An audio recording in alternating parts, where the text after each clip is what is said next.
been really great partnering with our next crew of people at Stripe. It's been really impressive, the work that they've been doing in the agentic commerce space and the agentic payments space. So I want to invite up to the stage now the queen of retail payments, Ashye Marcus, along with Bobby Small, who runs the agentic go-to-market at Stripe. Thank you. Thank you. Thank you. Here, come sit a little bit closer. I mean, oh, no. Well, let's sit. Let's be comfortable. Now, we were missing an MC. So I guess I'll pretend to be our MC and talk at the same time. We'll see how that goes. Ashye Marcus. I lead retail at Stripe, and it's a really exciting period.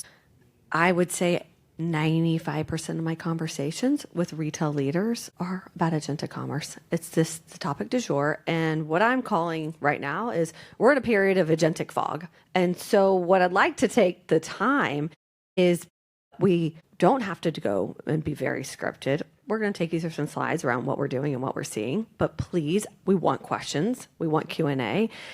We'll give you our hot take. But I would say anyone that tells you they have a very clear view and a definitive point of view, be very, very, very skeptical. I believe we're in the very early days, but the place that we're at is really unique because we're kind of in the design studio with all the AI agents. And that's really the unique part about Stripe is we're building with them. And then we are taking this solution, and I view us very much like we want to be a Switzerland. And we want to work with all the retailers, and we want to make the most merchant-friendly solution. So kind of like that's at a high level of how I think about it. Let me just see if we're clickers, if we're working. Oh, and I didn't even introduce my dear colleague here, Bobby Jones. I'm Bobby. As Ashye mentioned, I lead go-to-market for the agentic commerce solution at Stripe. And so I work with a very broad set of our customer base, including our retailers and merchants. Okay.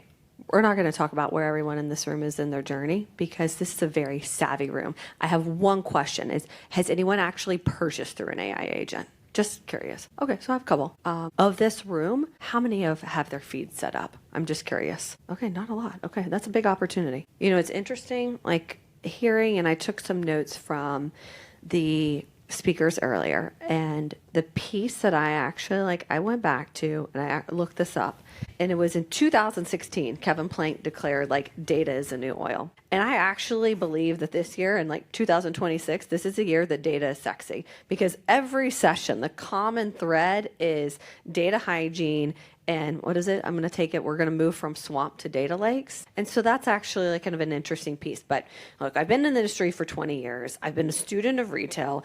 And the big difference I see really is just the pace of change. When we had the shift to digital, I remember sitting around, I was at a Nike portfolio company, and we said, wow, could we ever get our business to 15% digital penetration? Imagine, would that be possible?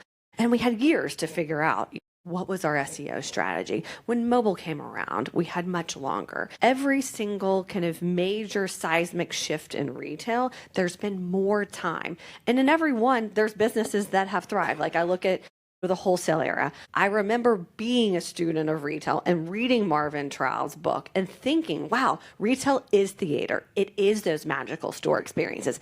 Now we look at some of the thriving department stores, Bloomingdale's, the energy is great. The assortment is great. So what held true 30 years ago is true today. The big difference is right now the speed. And so if I look at this kind of crew of a mix of business models, we hosted Stripe sessions last week. And if I look on who's here, there are the digitally native vertical brands that were there. Let's say the Warby Parkers, businesses that are, I remember they're reading, there will never be another $1 billion brand. Well, guess what? Shein happened, then Temu. So the Sheins and the Temus are working with us. Every retailer I ask me right now, do I need to be on TikTok Shop? The answer is yes. And we're in an and world. And this and world is moving really fast.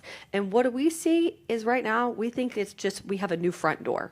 We have a new front door. It's not the only front door. It is a new front door. And so that's kind of the world that we're playing is how do we have experiences and how are we that abstraction layer so that you have a data feed into OpenAI so that you can monetize in Perplexity and Copilot and Gemini and every new agent that's going to be coming through. From a stat standpoint, we know users right now. ChatGPT is almost at 1 billion monthly average users. We know that's really important with this younger demographic. What was it last holiday? Almost 700% increase. I'm very excited to see what it is this holiday, but the volume, the dollars are very, very small. Now, what do we know? There are the thought leaders, the McKinseys of the world that peg what is Agentic going to be in a couple of years. I think they have it at 5 trillion pitched by 2030. Think about it, it's like 1 trillion in the US. We'll see where it's going. But what I can definitively say is that we know that the brands and the retailers that leaned in early into digital were the ones that optimized their business. They knew the rules of the game, they could figure it out, and those are the ones that have the 40 and 50% digital penetrations. And so I always encourage, and I think of this as very much from a mental model, and I came from Amazon, so I think 1 and 2 way doors. And to me, the way you play in this new world is you've got to have that test and learn mindset. You can't optimize for perfection. Like, don't let great get in the way of good. Get started now. So let's see. Right now, from a Stripe standpoint, and we'll look just like very quickly at the ecosystem, but I would say I spend a lot of time with the most innovative digital retail brands. I spend a lot of time with traditional enterprise and enterprise that is modernizing. The common thread is everyone on this page is they want to be at the forefront of commerce. And that's what we want to help you do. Now, a lot of conversation. We touched on a lot of these. So what I'm going to quickly just give my spicy take of, okay, conversational chat. Right now, we've got a Sparky. We've got a Rufus. We now have Ask Macy's.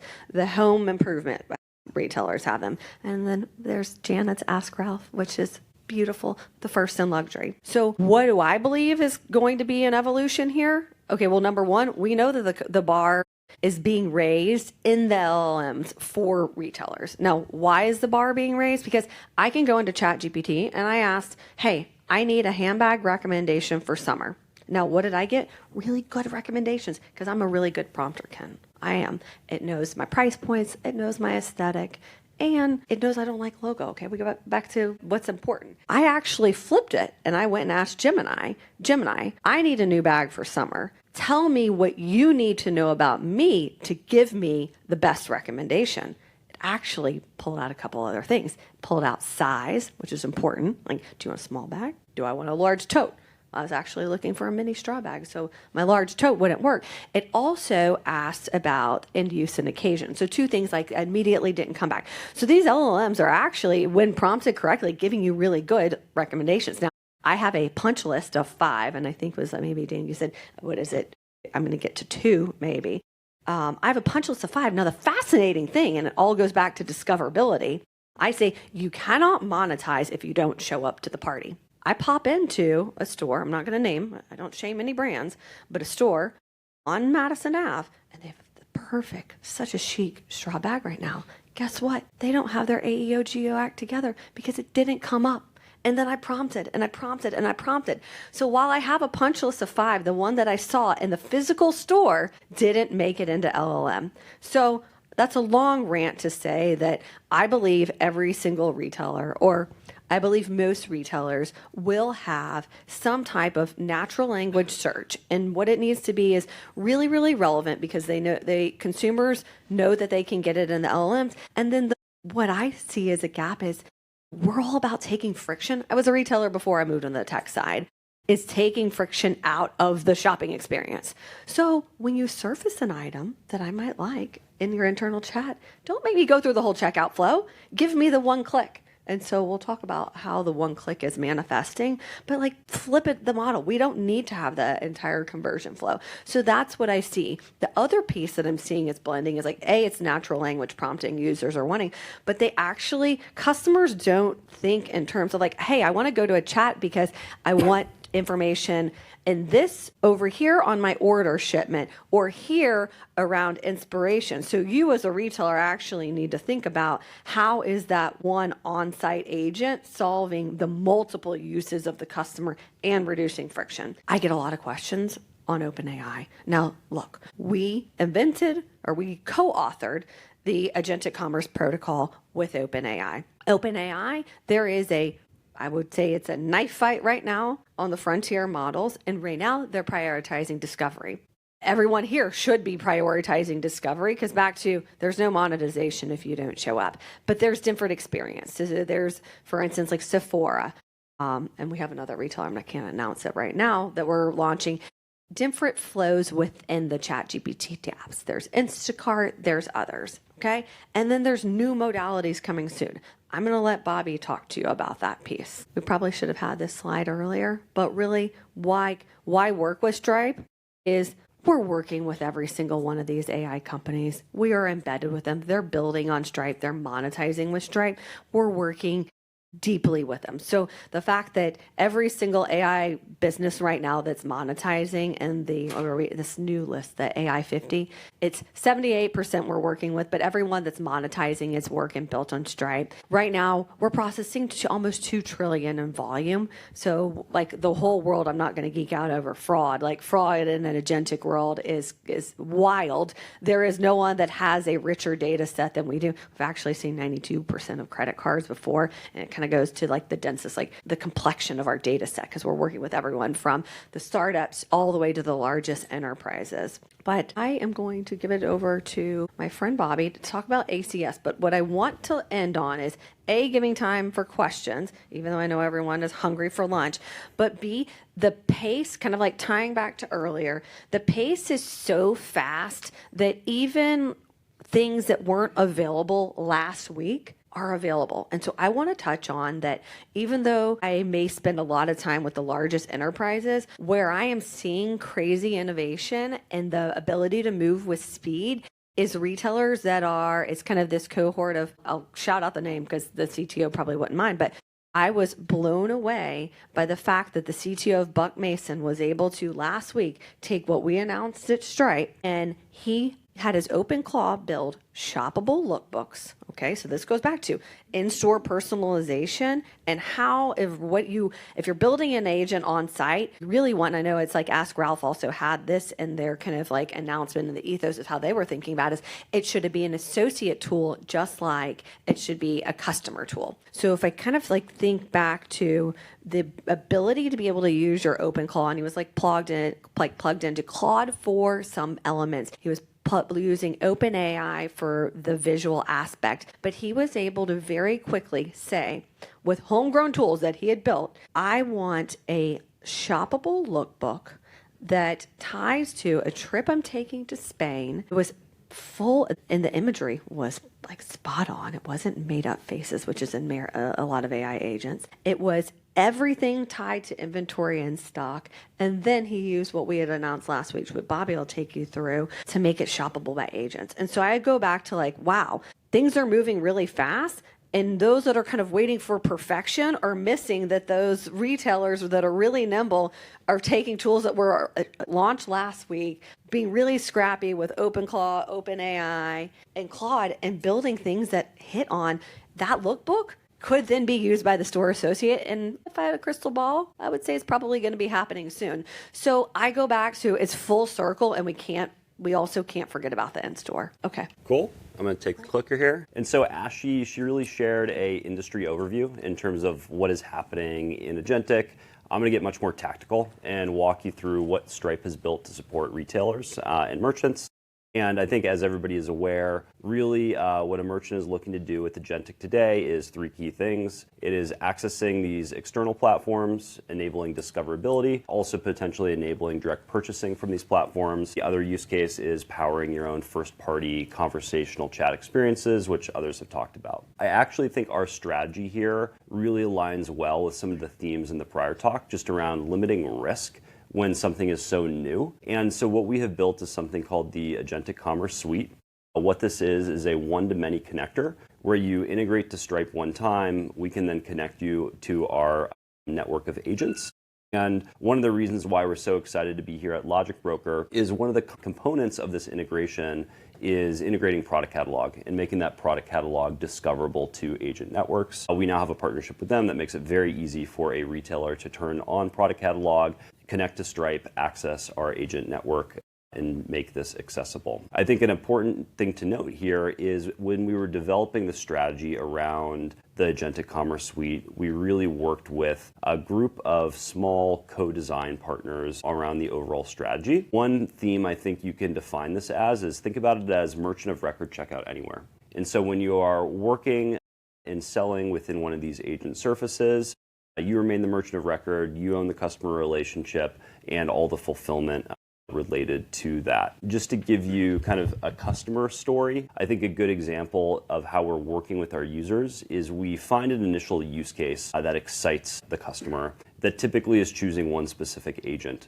Once you are then live with that agent, you have the benefit of accessing the broader agent network. And so, for example, with Urban, we initially started with ChatGPT, enabling discovery. We now have them live with Meta, which I'll share more details on, and they'll be live with Gemini soon, and are also selling in Copilot. And so with zero extra integration effort, we're able to access a network of agents. Literally toggling on. And Yep. then on the piece, I just want to touch on Urban. I was with Rob last week, and the fascinating thing is like, oh, and I'm usually pretty loud. When you start early, you get these insights. And so little nuances of showing up where in your product catalog, you may have item as denim, but not jeans. So if it's denim and a customer is searching for, I want the best wide leg jeans, you're actually not going to show up. So that was like in very early learning. And I've yet to hear a retailer tell me that spending the investment to enrich their product catalog has been a bad ROI. So that's just kind of like pro tip that I've heard. And then real life application of that was a pain point or an early discovery that they very quickly remedied. Totally. Yeah. And so this is just some visualization on what we have built here. And so I think, as Ashye mentioned, it's as simple as connecting a product catalog. We then have a network of agents which you can toggle on within the platform. In terms of the kind of agent ecosystem, I think one area we've been really focused is not talking about things externally until we actually have these agents live with merchants running transactions through them. I think we are one of the few platforms that can confidently say this, and in particular, really excited about Gemini, where last week at our user conference announced we've joined the UCP Tech Council.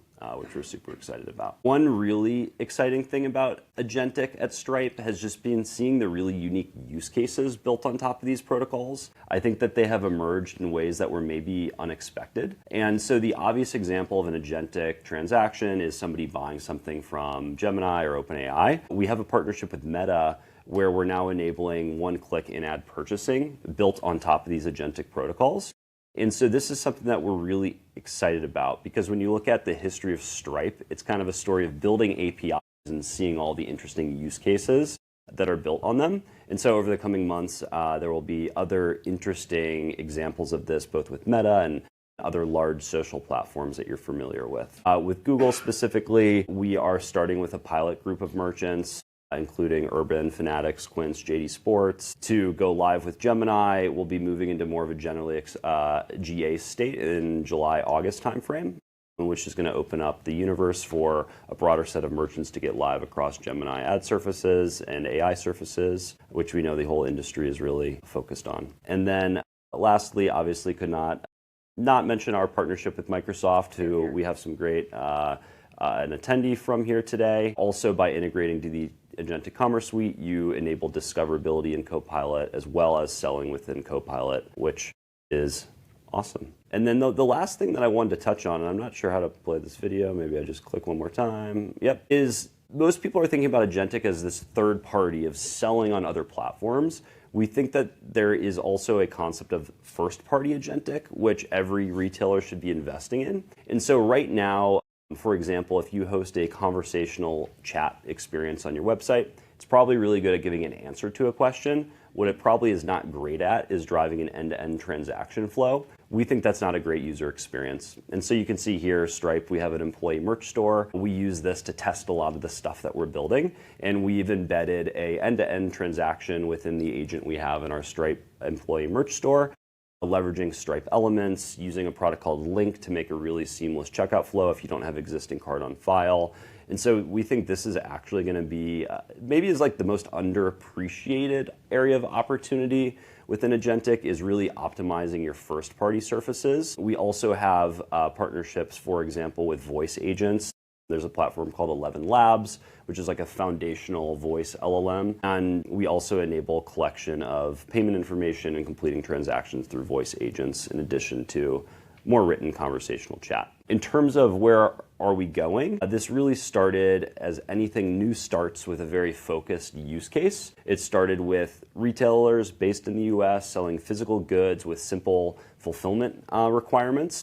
Over the coming months and through end of year, you're going to see very meaningful feature expansion. I'd say the main constraint to date has been more on the agent side of, obviously, like when an agent is starting with this, they want it to keep it focused for their product and eng teams. I think the main things that we're seeing merchants advocate for would be multi-item cart. We are seeing loyalty and the ability to apply promos as really critical features that merchants want to see in order to sell within these agentic surfaces. And then further out, we will also be expanding to new verticals outside of physical goods. So imagine hospitality, different services businesses, and then also investing in new types of payment protocols. And so that's where I spend about 25% of my time, is thinking about like the future of how do you enable an agent-to-agent transaction through different payment protocols such as machine payments. I mean, I think the B2B side is a whole untapped world that we've just started exploring. And I think on the Agentic side, truly like purchasing and procuring on the B2B is going to be a very interesting place, because that's also like real ROI and work that nobody wants to do.